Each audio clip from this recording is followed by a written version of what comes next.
Chapter 10. Later on, Aaron's sons Nadab and Abihu took up and brought each one his fire holder, and put fire in them, and placed incense upon it.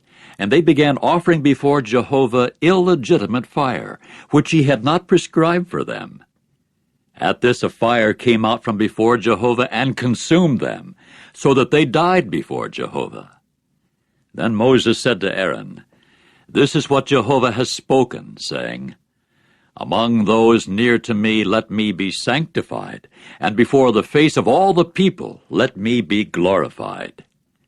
And Aaron kept silent.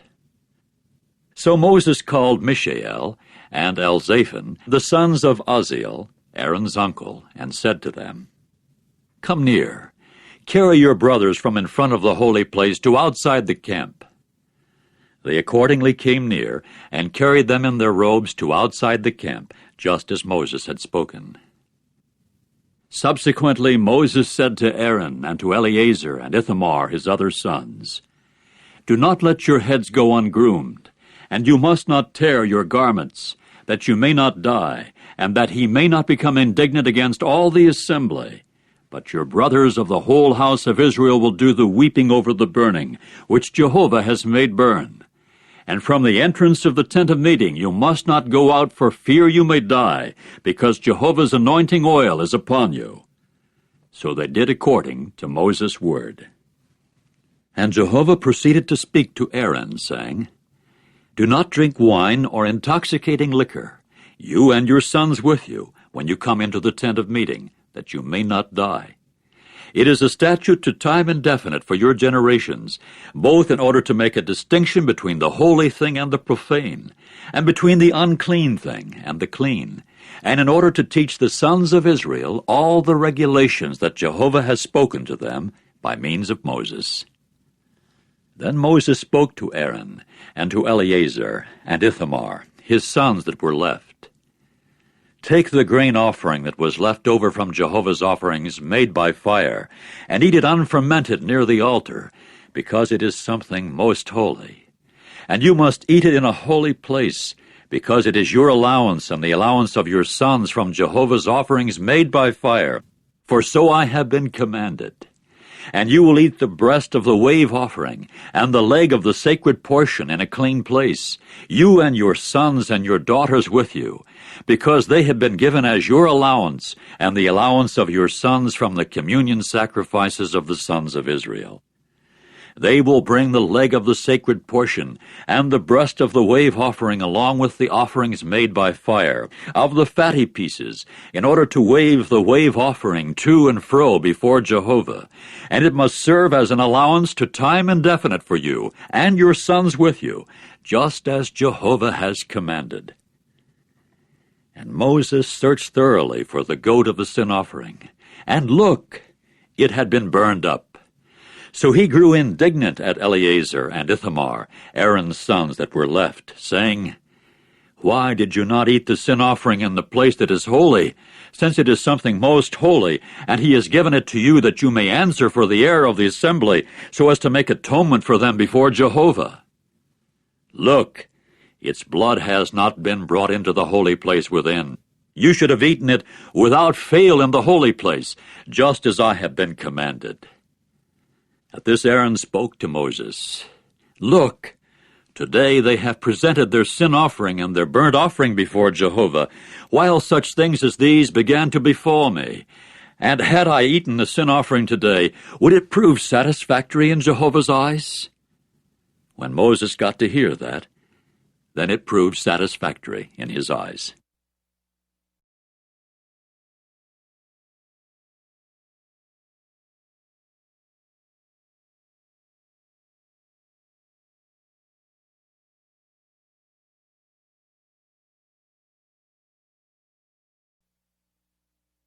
Chapter 11. And Jehovah proceeded to speak to Moses and Aaron, saying to them, "Speak to the sons of Israel, saying, This is the living creature that you may eat of all the beasts that are upon the earth.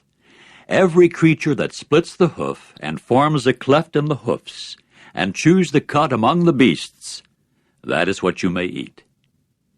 Only this is what you must not eat among the chewers of the cud and the splitters of the hoof: the camel, because it is a chewer of the cud, but is no splitter of the hoof. It is unclean for you. Also the rock badger, because it is a chewer of the cud, but does not split the hoof. It is unclean for you. Also the hare, because it is a chewer of the cud, but it does not have the hoof split. It is unclean for you. Also the pig, because it is a splitter of the hoof, and a former of a cleft in the hoof, but it itself does not chew the cud. It is unclean for you. You must not eat any of their flesh, and you must not touch their dead body. They are unclean for you. This is what you may eat of everything that is in the waters, everything that has fins and scales in the waters, in the seas and in the torrents, those you may eat. And everything in the seas and the torrents that has no fins and scales, out of every swarming creature of the waters, and out of every living soul that is in the waters, they are a loathsome thing for you. Yes, they will become a loathsome thing to you. You must not eat any of their flesh, and you are to loathe their dead body. Everything in the waters that has no fins and scales is a loathsome thing to you. And these are what you will loathe among the flying creatures. They should not be eaten. They are a loathsome thing: the eagle, and the osprey, and the black vulture, and the red kite, and the black kite, according to its kind, and every raven according to its kind, and the ostrich, and the owl, and the gull, and the falcon according to its kind, and the little owl, and the cormorant, and the long-eared owl, and the swan, and the pelican, and the vulture, and the stork, the heron according to its kind, and the hoopoe, and the bat. Every winged, swarming creature that goes on all fours is a loathsome thing to you. Only this is what you may eat of all the winged, swarming creatures that go upon all fours, those that have leaper legs above their feet with which to leap upon the earth. These are the ones of them you may eat of: the migratory locust according to its kind, and the edible locust after its kind, and the cricket according to its kind, and the grasshopper according to its kind. And every other winged, swarming creature that does have 4 legs is a loathsome thing to you. So by these you would make yourselves unclean. Every one touching their dead bodies will be unclean until the evening. And every one carrying any of their dead bodies will wash his garments, and he must be unclean until the evening. As for any beast that is a splitter of the hoof, but is not a former of a cleft, and is not a chewer of the cud, they are unclean for you. Every one touching them will be unclean. As for every creature going upon its paws, among all the living creatures that go on all fours, they are unclean to you. Every one touching their dead bodies will be unclean until the evening. And he who carries their dead bodies will wash his garments, and he must be unclean until the evening. They are unclean to you. And this is what is unclean to you among the swarming creatures that swarm upon the earth: the mole rat, and the jerboa, and the lizard according to its kind, and the gecko fanfoot, and the large lizard, and the newt, and the sand lizard, and the chameleon. These are unclean to you among all the swarming creatures. Every one touching them in their death state will be unclean until the evening. Now anything upon which any of them should fall in its death state will be unclean, whether it be some wooden vessel, or a garment, or a skin, or sackcloth. Any vessel of which some use is made will be put in water, and it must be unclean until the evening, and then be clean. As for any earthenware vessel into which any of them should fall, anything that is within it will be unclean, and you will smash it. Any sort of food that may be eaten upon which water may come from it will be unclean, and any drink that may be drunk in any vessel will be unclean, and everything upon which any of their dead bodies may fall will be unclean. Whether oven or jar stand, it is to be broken down. They are unclean, and they will become unclean to you. Only a spring and a pit of impounded waters will continue clean, but anyone touching their dead bodies will be unclean. And should any of their dead bodies fall upon any seed of a plant that is to be sown, it is clean. But in case water should be put upon seed, and something of their dead bodies had fallen upon it, it is unclean to you.